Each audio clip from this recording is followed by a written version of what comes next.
Gianni Infantino is the president of the FIFA, and his name Infantino is very much deserved because he has just come up with a 48-team World Cup, which is an absolute disgrace. I mean, the 32-team World Cup was absolutely fine, but no, we needed to add in 12 more teams purely so that there were more matches and so they would raise more money. Most of the teams that have qualified for the World Cup are already known, and the remaining ones are playing in the playoffs, so we more or less know every team that is in the World Cup. As much as it's lovely seeing countries like Curacao or Uzbekistan qualifying for their first ever World Cup, let's be real, no one wants to watch a match of that quality. Another thing that is known is the pots that every team will be in, and they were announced yesterday. Now, I'll read you every pot out and we'll see what we think. I'll react to them, but you can also have your reactions in the comments, of course. Pot 1. Spain, Argentina, France, England, Brazil, Portugal, the Netherlands, Belgium, Germany, the USA, Mexico, and Canada. Although England is quite overrated by lots of people, I think that everyone in that top row definitely should be in pot 1, just like Portugal and Brazil and Germany. Netherlands and Belgium haven't been the best over the past years, but they still do deserve their spot in pot 1. But come on, if we're going to put the hosts into pot 1, can we put at least only the main hosts and not all three of the hosts? And also, can we put the World Cup in a country where football is actually valued? Now, pot 1 wasn't too bad. So let's move on to pot 2. It consists of Croatia, Morocco, Colombia, Uruguay, Switzerland, Japan, Senegal, Iran, South Korea, Ecuador, Austria, and Australia. Now, Croatia are World Cup finalists who also got grouped in the Euros, so it is a bit of a tough one to decide where to place. Then we've got Morocco, who did finish in the top 4 of the last World Cup in 2022, but then they fell short in the third place playoff to Croatia. But the fact that they're in pot 2 is very much surprising, although it can be justified by the fact that they didn't go too deep in AFCON. Then we have Colombia, who are Copa America finalists, so the fact that they're in pot 2 is very much justifiable. We have Uruguay, who probably don't deserve to be in pot 2, but just because the fact that they're two-time winners gets them there. Switzerland definitely doesn't deserve to be in pot 2, because they haven't gone deep in any major tournaments, and nor does Japan. Senegal, once again, should be lower down, and Iran are doing no good in pot 2. They should definitely be in pot 3. South Korea has got a good team on paper, but the fact that they're in pot 2 does seem a little generous. South Korea have won the Asia Cup of Nations twice, but they were in 1956 and 1960. Ecuador seems a bit generous.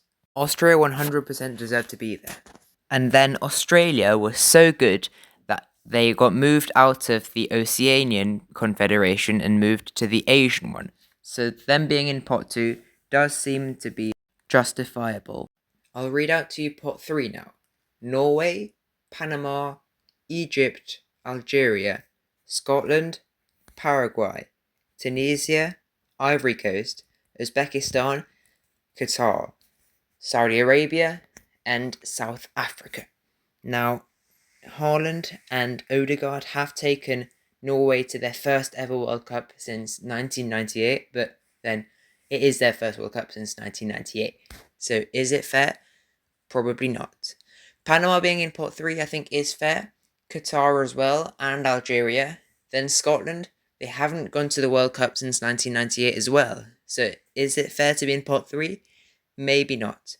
Paraguay I feel should also be lower, but then we bear in mind that there are only 4 pots, and those 3 do look like they are actually in the right pot.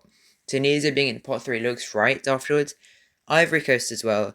And then Uzbekistan, given that they're making their World Cup debut, should definitely be lower. Qatar is, in theory, the best team in Asia because they won the Asian Cup of Nations, so maybe they should be higher, although we all know that they're not going to go very far and they are probably going to get grouped. It is only their second World Cup, and it is also the first World Cup that they ever qualify for.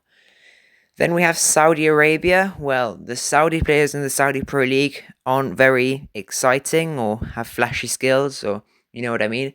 And then, sorry to all South Africans out there, but South Africa should be lower, they should be in pot 4. If you go onto OneFootball and look at the South Africa squad, there's only one player who's even playing in the top 5 leagues, and that's Lyle Foster, who plays for Burnley. You can't seriously be telling me that you think that that squad should be in pot 3 rather than pot 4. And then there's pot 4.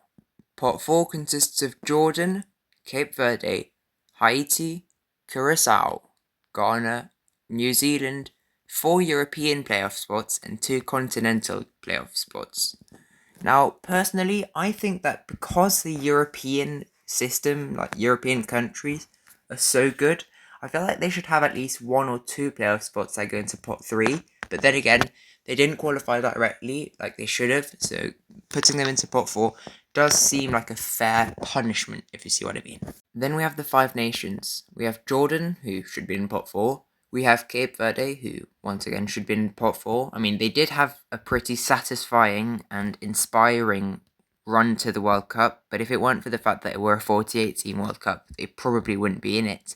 Haiti should be in pot 4. Congratulations to them for qualifying, by the way. We have Curacao in pot 4, who should be there. We have Ghana in pot 4, who should be there. New Zealand, to be honest, could be probably higher, given that they're definitely the best nation for their continent. Yeah, that's what I think for pot 4. A lot of people have been changing their mind on the 48-team World Cup and starting to think that's a good idea, but me personally, I still don't like the idea of it. And that's not the only issue of the World Cup. The 48-team World Cup will be one issue, but there is going to be other stuff. For example, it's going to be played in the USA, so the times are either going to be wrong for European viewers, or it's going to be played in the midday, where it's going to be boiling. For the players, there's also going to be jet lag. But you guys, tell me what you think. Don't forget to like and subscribe to the channel, and I'll see you in the next video.